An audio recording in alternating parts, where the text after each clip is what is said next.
Hello, this is Toru. Everyone probably expected number 2, but since I've already uploaded number 2 before, I'm playing the first one.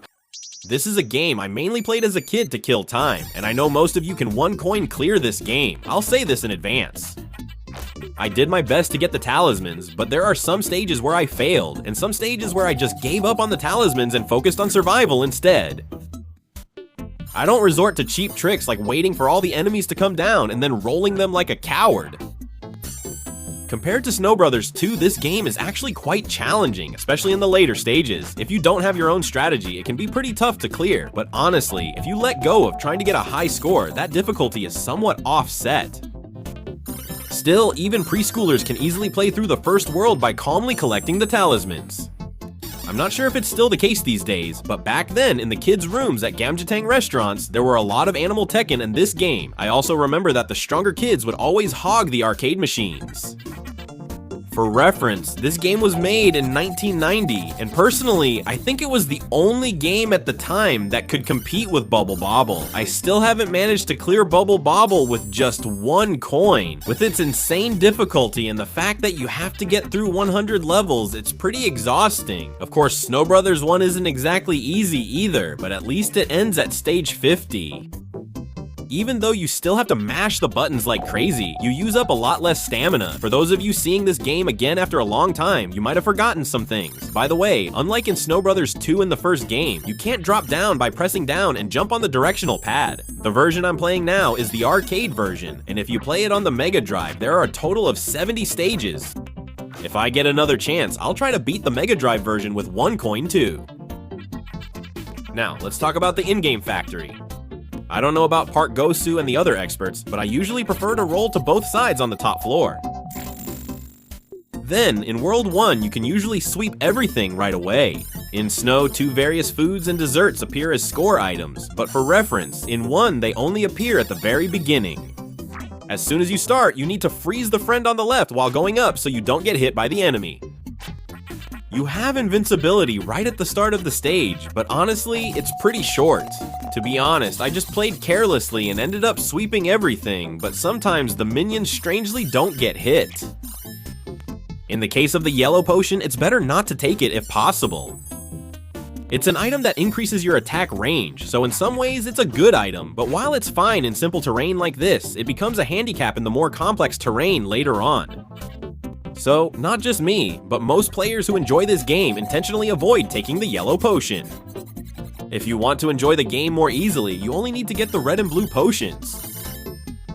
Because of this, in the Famicom version, they made it so that the yellow potion doesn't appear at all after the 23rd floor. If you can only take one potion, the red one is best, but I rarely get it because I'm unlucky. 어렵게 안 나옵니다. Get the red potion quickly to collect more charms and make escaping easier. A bonus item appeared next to the yellow one, but if you pick it up, 4 monsters will spawn. You can only get the letters by turning them into snowballs and defeating them, and forming the word snow gives you an extra life. The stages with this item are predetermined. It's set for the 2nd floor, 8th floor, 12th floor, 18th floor, 21st floor, 27th floor, 31st floor, 33rd floor, and 47th floor, so it appears randomly on those stages. Because the letters you get are random, you might not get an extra life if you're unlucky. Hey. There was a fire-breathing guy on the middle left who stood still, so I rolled by, but he moved right as I rolled and let me grab the charm. Really nice of him. While I was rambling for almost 4 minutes, finally the first boss appears. The bosses in Snowjo looked pretty cute, but honestly the ones in the original just looked way too creepy. Actually, in this game, you beat the bosses mostly with your skills, but the path leading up to the boss requires a bit of strategy. It's a strange game that way. Still, since this is the first boss, anyone can clear it easily without much trouble. Even if you don't remember the other bosses, don't you all remember this guy? I didn't use rapid fire, so I couldn't get a high score off the defeated boss. Using the gacha capsule gives you insane speed, but I can't use it on a keyboard. We're starting stage 2 on the 11th floor. Just like before, you just need to get to the top here and make 2 snowballs. You can easily clear the 11th floor in one sweep. From now on, I'll fast forward through the boring climbing parts that don't have any important content. For the 12th floor, go to the top left and make 3 balls. If you wait a bit, the yellow bearded guy will come up. I almost failed because the last guy went up, but luckily he came back down, so I managed to clear them all. For the 13th floor, you don't have to go all the way to the top, just make 2 snowballs on the middle floor. If you do this, you don't have to worry about timing or anything. Just roll it roughly and you can clear them all. For the 14th floor, you need to target the top right corner. Those blue guys turn into whirlwinds and become invincible, so you have to gather them quickly. If you roll the snowball before the minions come up, you can clear them all easily. For the 15th floor, as soon as you start, turn the right side guy into a snowball first. For the 15th floor also, turn the right side guy into a snowball first at the same time. Turn the falling yellow hairy guy into a snowball and roll it, but time it carefully since those in the lower left might not be hit. Watch your timing. For the 16th floor, make 3 balls and roll them. Let's take care of the blue guy on the left first. As you deal with him, more minions will come up on their own. Next, you need to make another snowball in the middle area. If you place the snowball in that spot and bump into it to make a blue snowball, you'll catch the enemies in the middle as well. Sometimes it doesn't work, but usually it does. Sometimes it doesn't work. 네, 이유는 저도 잘 모릅니다. On the 17th floor, rolling 2 snowballs from above can clear all enemies at once. I accidentally rolled one early, but still cleared them, though I unintentionally ate the yellow one. Now, the yellow one is just points to me. On the 18th floor, to clear all enemies, you need to wait. If a minion is in the hole on the right, you can't hit it with a snowball. Make snowballs on both sides and wait. If a minion is in the right hole, a snowball can't reach it. Roll gently to clear them all. The game got a lot harder after I ended up eating the useless yellow one. The attack that could be thrown downward now has a longer reach, making it much harder to hit. You can just roll 2 snowballs from above, but ridiculously, one of them dodged, leading to a really tricky situation. Though this area is easy to sweep, I missed the timing due to the useless yellow one. The second boss is a really creepy looking toad. Compared to the first boss, this one isn't that difficult either. It's a boss of similar difficulty. One thing to watch out for is that the bomb minions the toad throws will explode after some time, and if your character touches the explosion effect, you'll lose a life. Still, before they explode, the minions flash a lot, so you have plenty of time to dodge. Even if you just roll the snowballs roughly, the toad almost always gets hit, so dealing damage is also easy. It doesn't move left or right, only up and down, so unlike stage 1, the fallen boss disappears quickly, making it hard to farm extra points. Starting from World 3, the difficulty gradually increases, but even so, the 21st floor is a piece of cake. If you go up and take them out as soon as you start, you can clear it all smoothly. Of course, you need to go up quickly on the 22nd floor too, but you can't just roll right away. You have to make sure to take out the one-on-one side to prevent a whirlwind. When there are no minions in the middle, that's when you roll. If you roll at the right time, everything gets swept away nicely. On the 23rd floor, as soon as you start, hit B and quickly go up to the top floor. If you let the snowball roll both ways, it will sweep everything away. On the 24th floor, if you just leave it alone, a tough sumo minion will appear, so you need to take care of it in advance. If you attack from the top floor, the sumo can't fight back and just vanishes. You can force a sweep, but since I also got the sumo bonus, I cleared it quickly. On stage 25, there are 4 blue guys, so you need to get rid of them quickly before they turn into whirlwinds. If 2 or 3 of them start spinning around, it gets really chaotic, so I took care of them. In stage 25, eliminate the 4 blue guys quickly before they become whirlwinds. You could die. On stage 26, a sumo wrestler appears in the middle, so you need to go up quickly. It's structured so you can't get up there with just a jump. You have to step on the snowball to reach that height. On stage 2, I didn't have time to sweep, so I caught them all immediately. On the 27th floor, you can take your time and sweep everything, but waiting is just too boring. I pushed through and finished it quickly.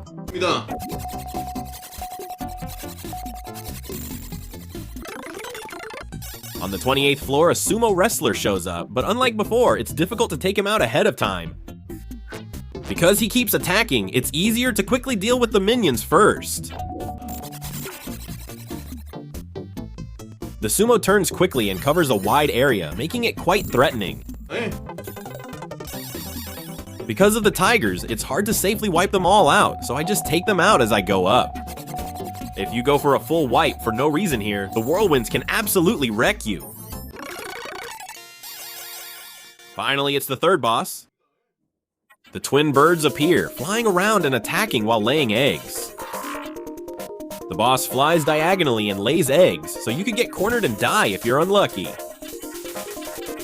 Just remember that the minions hatched from the eggs only move in one direction. For a flying enemy, there are actually plenty of chances to deal damage, so you can clear the boss faster than you might expect. Honestly, this guy does look a bit creepy, but compared to the other bosses in Snow Brothers 1, he actually looks kind of cute. You can distinguish the boss's health by its color, yellow, pink, and blue. If the boss has turned blue and bruised, it means its time has come. Just land one final blow and it will die. Starting from the 31st floor, that white-bearded guy who appears throws bombs. This is mild compared to the blue ones that became whirlwinds. Since I haven't been able to do a sweep as I came up, this time I'm going to spend a little time and try eating a talisman for the first time in a while. But honestly, sweeping like this doesn't really look that cool. Alright. The 32nd floor is pretty hard to sweep, so I just gave up. If you make a ball at the top left, you have to roll it to the right for it to fit right in the middle. The reason I handle it this way is because if the character goes in there, unless you make a snowball, it's too high to get out on your own. You can easily sweep the 33rd floor even after picking up the yellow potion. While toying with the guy on the left, you turn the guys on the right into snowballs. When 2 balls are made on the right, if you roll the left ball and spin all 3, you'll get a sweep. Once you start, the bomb should quickly reach the top floor. Since I took the yellow potion, it's a pretty useful strategy. If you keep attacking from above, you can make a snowball on each side. Now just roll this and kill them. The ball on the right was hit by luck, but I was able to sweep them all at once. Since it's hard to sweep them all at once, I'll go with a safer route. I'll turn the left snowman into a snowball, then go up and handle the ones on the right. After rolling the left side first, all the enemies on the right will come up, so you can clear it easily, quickly, and safely like this. If you fall into the pit on the left, the high ledge makes escape impossible, and the narrow space means if an enemy falls in, you're basically dead, so avoid falling in. If you move up fast and push them together, you can easily sweep them away. I won't take the bonus, it's not worth the time. On the 37th floor, the minions really like to go to the center, so I'll finish this quickly. Forcing a full sweep is frustrating for those watching too. You see the green orb below. If you pick this up, your character will inflate like a balloon. If everyone on the 38th floor goes to the parade and tries to clean up, it becomes a nightmare. For the player we're controlling, it's best to just take out whatever gets in your way as quickly as possible, until the end. Personally, this is the floor that feels the most difficult to me. If you end up in the middle without a snowball, there's no way out. If the enemies get into both sides of the first floor over there, it's really hard to catch them, so I basically just pray they don't drop into both sides of the first floor. Right now, I'm under the yellow potion effect, so this makes the game much harder. Please be careful not to take the yellow potion if possible while you play. This is the 4th boss. Big-nosed monster twins appear as the boss. It breathes fire, and of course you can't turn it into a snowball, but you can stop its movements. And when fire is present, snowballs melt quickly as well. In this stage, the minions keep a certain position on the screen, so if you get the timing right, you can finish quickly. But since I couldn't get the timing, I ended up getting stuck on the left side with the ball. Thank you.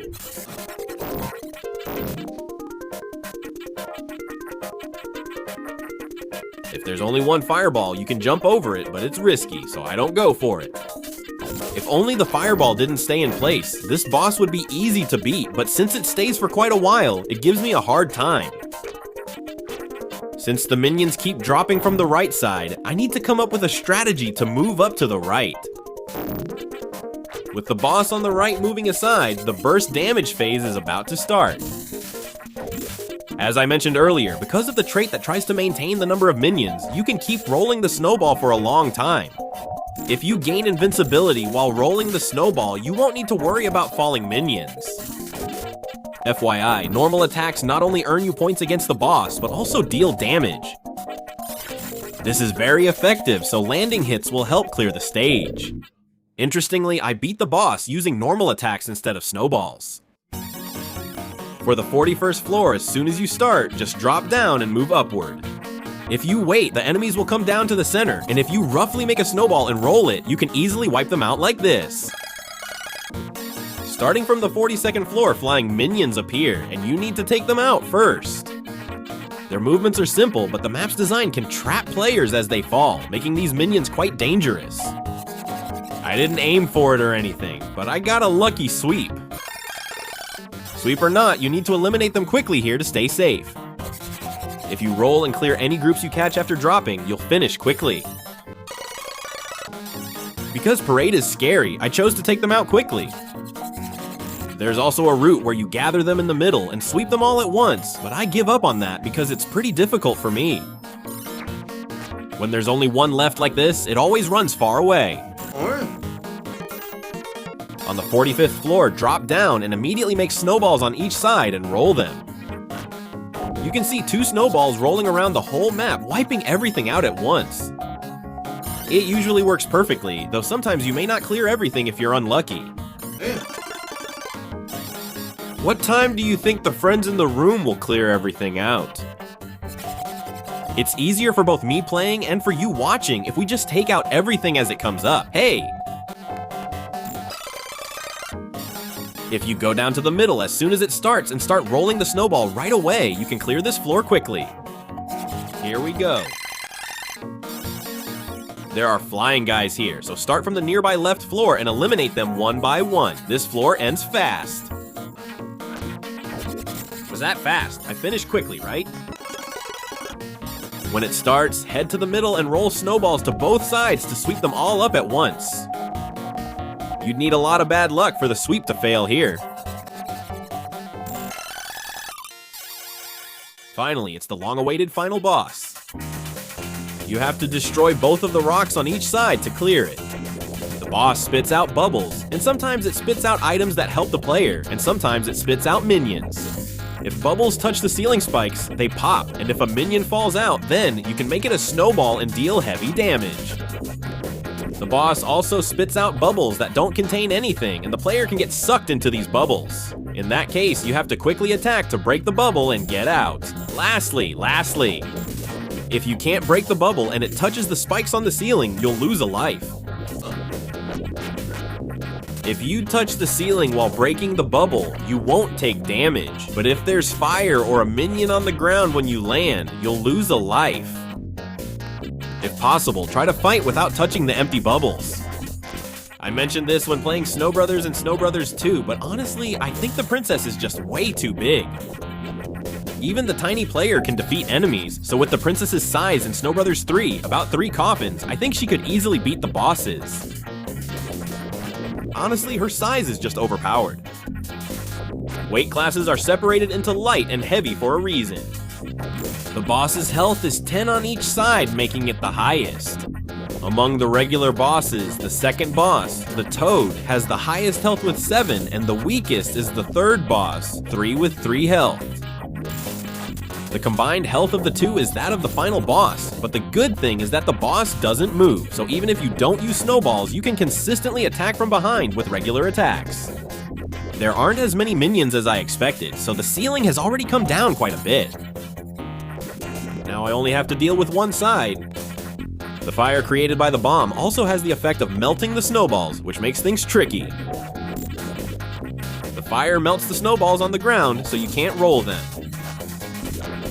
The boss has 3 damage markers, so it's nearly finished.